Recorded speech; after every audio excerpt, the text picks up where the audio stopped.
Welcome back to the Daily Poem here on the Close Reads Podcast Network. I'm David Kern. Today's poem is by a contemporary poet named Scott Cairns.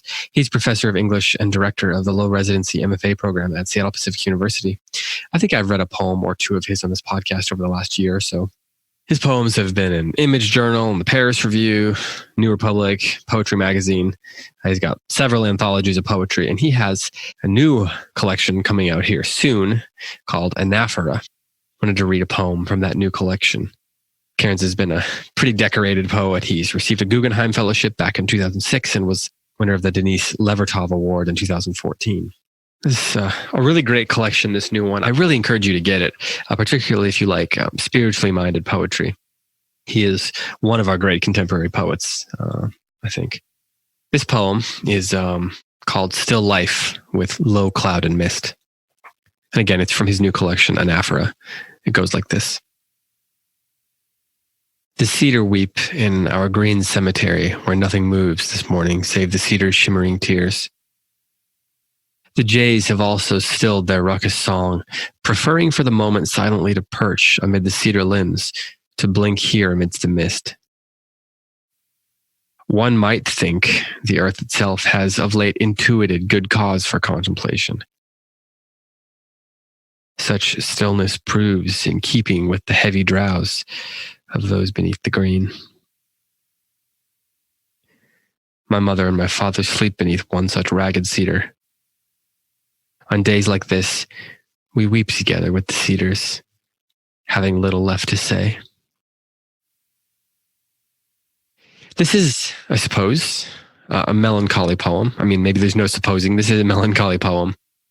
It's also a lovely poem, and I wanted to share it with you for that reason. There's a long tradition in poetry, particularly nature poetry, of nature representing or being personified, I suppose, even some human emotion. And I often wonder, I think about this all the time, actually.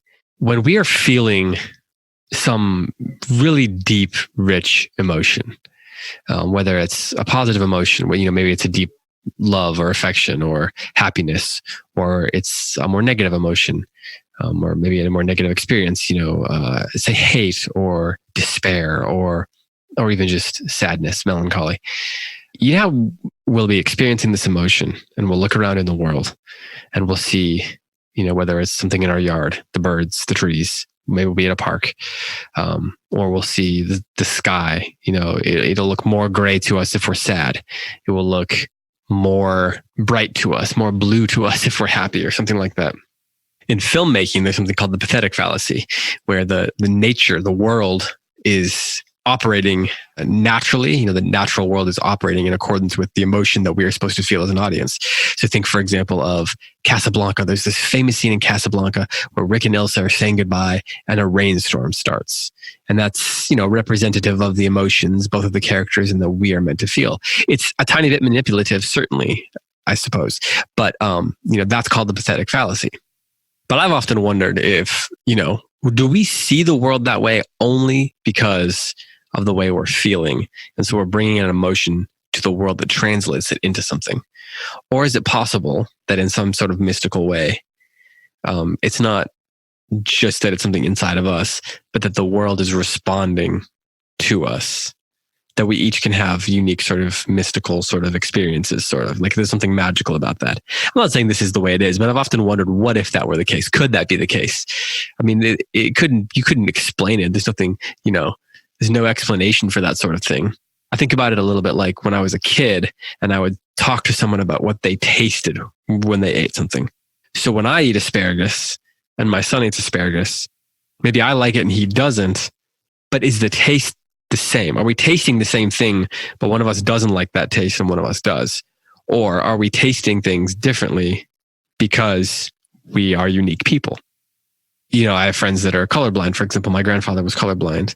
It really impacts the way you see fall foliage, for example. So is it like that, where I have something that's very personal, that's going on with me personally, where I can only see a certain thing and the world is the same? Or is it the world is responding to each of us? I think this is a poem that kind of contemplates that sort of thing, or at least operates in that realm. I just find that fascinating to think about. What if there is that sort of magic in the world? So one more time, here is Still Life with Low Cloud and Mist. Scott Cairns. The cedar weep in our green cemetery where nothing moves this morning save the cedar's shimmering tears. The jays have also stilled their ruckus song, preferring for the moment silently to perch amid the cedar limbs, to blink here amidst the mist. One might think the earth itself has of late intuited good cause for contemplation. Such stillness proves in keeping with the heavy drowse of those beneath the green.